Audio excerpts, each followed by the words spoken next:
G'day everyone and welcome back to Tom's Brook Farm. So today is Monday the 22nd of May and yeah, I'm finally back at work. I've finally tested negative to the Rona. Still got a bit of a sore back, but that's alright.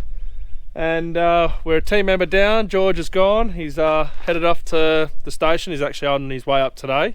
So hopefully Steve and George make it up.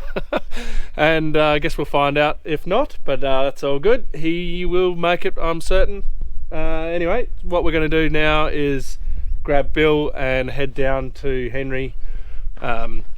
He's nearly finished spraying a block down there, and we've got to move him up to the Hattons block.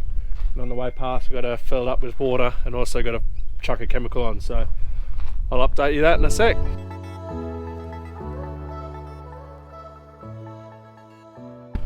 So I'm just out in the paddock that Henry's just finished spraying. He's just moved across to the next one. He has done the atrazine top up already, and the spray he's doing now is the cletho. So that's to get all the grasses. The green tinge you can probably see across the paddock is actually just volunteer barley. Now that's there because last year we had a lot of wind at harvest time. And we also, it was a very wet harvest, so it took us a long time to get harvest done. And the barley suffers bad for that, and we lost a lot of heads on the ground, so that's why you're seeing a lot of barley that's growing up again. But yeah, the main reason he's out here, barley's easy to kill. The main reason he is out here is for the ryegrass. So if you guys can see that, yeah, we don't want ryegrass. It's a very hard weed to kill. So yeah, we want to kill that. And as you can probably tell, you're not seeing a lot of canola out here. There is the occasional canola as you walk past. You know, some nice big ones. And then as you get out into the paddock where it's a lot softer, it does get a lot better. But yeah, we really do need a rain. You can see here, there is nothing. So you start getting your eye in, there's a few. Yeah, not ideal. The wheat right next door hasn't started germinating yet. The barley is up, but yeah, we need a rain. There's no moisture left in this soil at all. There is maybe a chance of rain next week, but we'll see what happens. Last time there was a chance of rain, it didn't come, but we might try and get that stuff that's in the fert shed spread out, so that's on the ground ready for that rain, and then we can clean that fert shed up and get all the grossness out of there so it's all clean. But yeah, anyway, let's go and move Henry's ute, and then he'll come into brew and we'll move his trucks. Back at the trucks now. Henry is racing down that nice new truck of ours, about to come and brew up. It'll either be a part brew or a full brew. He's only got to do like half of that paddock, so it's not going to be a full brew. But the only difference is when he gets down to the other paddock, we've got Rhyobia mite again. So on my way past, I'll be throwing on that insecticide. I think it's bimethrin or whatever it was. We're going to throw that on. So what is our brew? We've got ammonium sulfate, so that's a water conditioner. Our water here we pull from a dam, so it's quite you know, clay content, so this helps the water be absorbed into the plant. We've then got Elantra, Extreme and Clethodim. Now that is to kill grasses, and then the last one is Hasten, so that's an oil, and that's what helps all of that stick to the plant and stay on there. So a nice quick easy brew. I reckon it'll only take Henry a matter of minutes to get all that on board. And then of course the good old Foamex here, so that's just to stop everything from foaming up inside the tank. So yeah, Henry's about to come in and brew up, and then I'm going to take the Shepherd. I've got Bill back there, we'll hook that on and chuck that chemical on, race that down, and then come back down, grab the freight liner, fill that up with water, and then get that back down there.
Well, I was just gonna quickly grab the forklift and chuck the stuff on, but it appears our solar pump is on and might be leaking a little bit of water.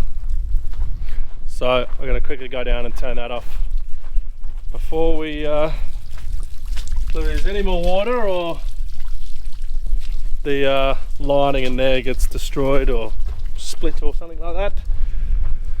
So quickly duck down and turn the solar pump off. Quick and easy to turn off. I did used to have a pressure switch and a float valve at the other end, the pressure switch here, but just never seemed to work. It always seemed to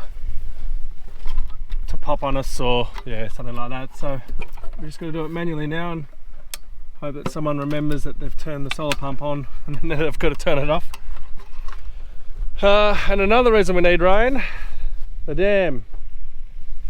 We're down to the tank now, so it won't take long and that'll go dry if we don't get any more rain, especially when we're spraying. You know, we use a lot of water when it comes to spraying, so a rain would be nice.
Truck's all delivered. As you can tell, Henry was waiting for me, but yeah, not much I could do there. I was rushing as quick as I could. So yeah, I'll leave Henry to go spraying and I'll go find something else to do. So we had AFCRI out here on Friday and they were just doing the header checks. So they go over all the headers and just you know, check chains, bearings, pulleys, all that sort of things. They go through all them and then figure out what needs to be fixed or repaired. Now there shouldn't be nearly nothing that needs doing on these because they've only done a season. They also go over the fronts. So yeah, anyway, they came out, they did that, and then the tailboard was left down. So I'm just going to lift the tailboard up so I can actually get everything back in the shed. Because at the moment I can't close the shed. But while I was here, I figured we're going to have a bit of a project with Izzy this year. So the things we need to fix are, this here is a crew protection sprinkler. So that you can control from in the cab, and if it's getting too hot or if you're having a burn over, so that's when the flame comes over top of truck, the driver can just boop, boop, turn it on. It's all operated by air, and then that just, yeah, sprays, protects everybody. But up here, we have got a leaking fitting somehow, so something is cracked in there because it was all good beforehand. So anyway, we need to sort that out and fix that, because what happens with that is it will just sit there and it'll just drain the prime out of the line, and then that means that we can't, when we go to start it up, I'll climb up here and show you. When we go to start it up, there's no water in the pump. Oh, sorry, my back's still sore, can't get up here. So there's no prime in the pump because it's up top. What happens is, so that's our lines to our hoses, and then the lines go down under the cab, well, under the chassis there to those crew protections. So we lose our prime in our pump, so then, you know, say if we've got a fire, it's an emergency, we've got to spend an extra 2 minutes standing up here, pouring our jug there into here, priming it up, getting it all ready, hoping it starts, wait for it to start, then waiting for the prime, and then coming through. So we've got to fix that. We've got an air leak in the cab. I believe it's the brake pedal has got a faulty air valve or something like that on there, so we've got to fix that because we're losing air there. And the other thing, so this is split into two. You've got front tank and back tank, and we haven't had a proper look yet, but in the front tank we can only get about half our water. So what we're thinking is this doesn't work off a gravity, doesn't work off a gravity system, works off from the top, so it's sucking it up. And we believe that there's a hole in the pipe, or there's it's actually rusted and broken off because we're only getting half. So it reduces our 4,000 litres to maybe about 3,000 litres, which isn't good. So we're going to investigate that. There's not a lot of room to be able to get in here. As you can see, that's the size of my hand, so who knows what it's going to be like once we get these bolts off. So we could be doing a couple things. Well, we got to fix that somehow, but the way to fix that might be to remove this whole tank that I'm standing on, put a whole new tank on here, and get a new pump that's got a bit more oomph to it, so we can get a bit more power on the fire. So during the off season, we've got a bit of fun, bit of work to do on this old girl to get it all ready for the fire season for this year, for this harvest.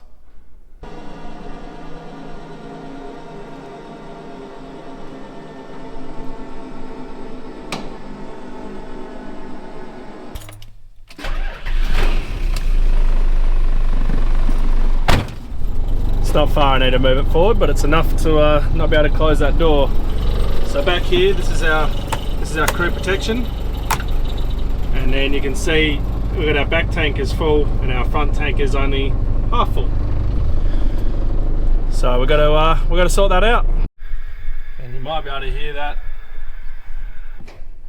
Yeah, there's obviously a leaky valve back here or underneath the cab there.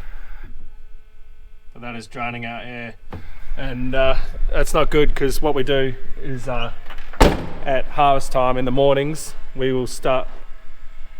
So I've just realised that they have obviously moved the header backwards because I'm still not in, so I'm gonna have to start the header up now and move that forward. Anyway, with that air, what we do in the mornings is we start this up every morning, make sure it runs, make sure the pump runs, check everything over, make sure it's all good. And then what that does is that just means that we're ready to go to a fire, and we build up the air, make sure the air is all good and ready to roll, and that will last pretty much most of the day. And when the air leaks out, that'll leak out within about 10 minutes. I've got empty tanks, which obviously isn't ideal. It takes about 3 to 4 minutes to build air up. Not so bad if you go into somebody else's fire, you can sort of take that time. But if it's your own header burning down or your own paddock burning down, 2 to 3 minutes seems like a lifetime when you're sitting there revving that truck, waiting so you can get the handbrake off. You cannot move that without handbrake off. The handbrake needs that air before you can take it off. So yeah, that's why we need to fix that. Right, that's a lot more room to be able to fit that in now. So I'll be able to get this in, be able to get the shed door closed. I'll be able to get Bill and the Triton in behind the other header there. So already in that 2 to 3 minutes it's taken me to move that header forward. both of our things need to be at 6 before the brake air comes off, so that means I can use my handbrake. And that tank had already dropped down to, you know, about 3.5, and started dropping the other tank down as well. So you can see why it's so critical that we need to fix that air leak and then make sure that yeah, you know, it's all good come harvest time, because you don't want to be sitting there waiting for it when it's an emergency. With there being not a huge amount on after seeding, like I said in the previous video, I think it was, normally we are spreading by now because we've had the rain, but at the moment it doesn't look like we're getting the rain. We've got a chance of 1 to 5 mils next week. Whether or not that's going to actually come or not, I'm not sure. But yeah, that'll depend. Well, because I do want to get that fur out of the shed so I can clean that shed up. But yeah, obviously I don't want to spread that if I'm not going to get the rain, so I just got to make sure on that one before we do that final decision on spreading. But yeah, at the moment I'm just sort of writing a jobs list down of things we need to do for, you know, the immediate future in the year. Things like when Henry finishes spraying, we've got to wash his boom spray. We're still going to get a sand pad down at the that dam there, so that I can move those old Flexion tanks. They need to go down and be installed. At some point in the year we're going to need to do our fence line spraying, so we're going to put the fence line sprayer on the back of Bill.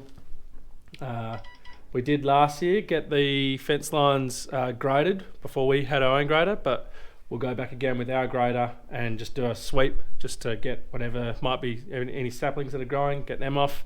We'll also spray it, and then we'll switch the rippers. At the moment we've got the small rippers, I think there's 7 of them on the back of Grover. So what we'll do is we'll take them out, we'll flip them to the top, and we'll put one big ripper down, and then we can rip the tree lines, and that stops the roots from stealing all our moisture from the crop.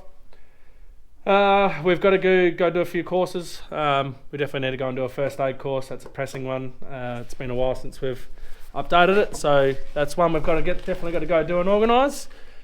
So yeah, it's just things like that we've got coming up in the future. Thought I'd come out here. This is just out from the shed. Shed's over there.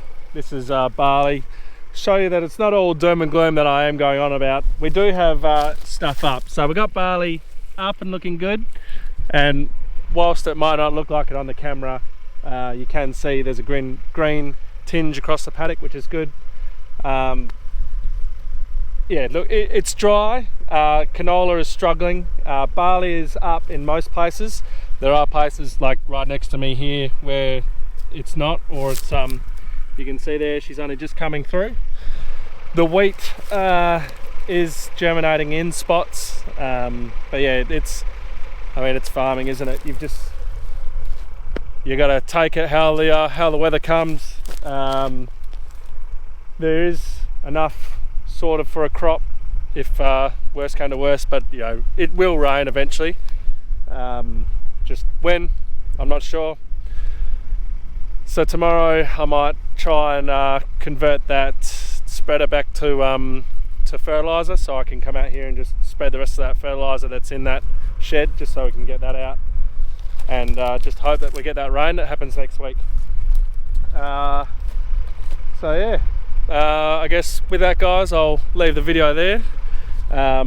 Bit of a shorter video than normal, I know, but it's what happens when seeding's finished. It's all calms down for a bit until it's all go again.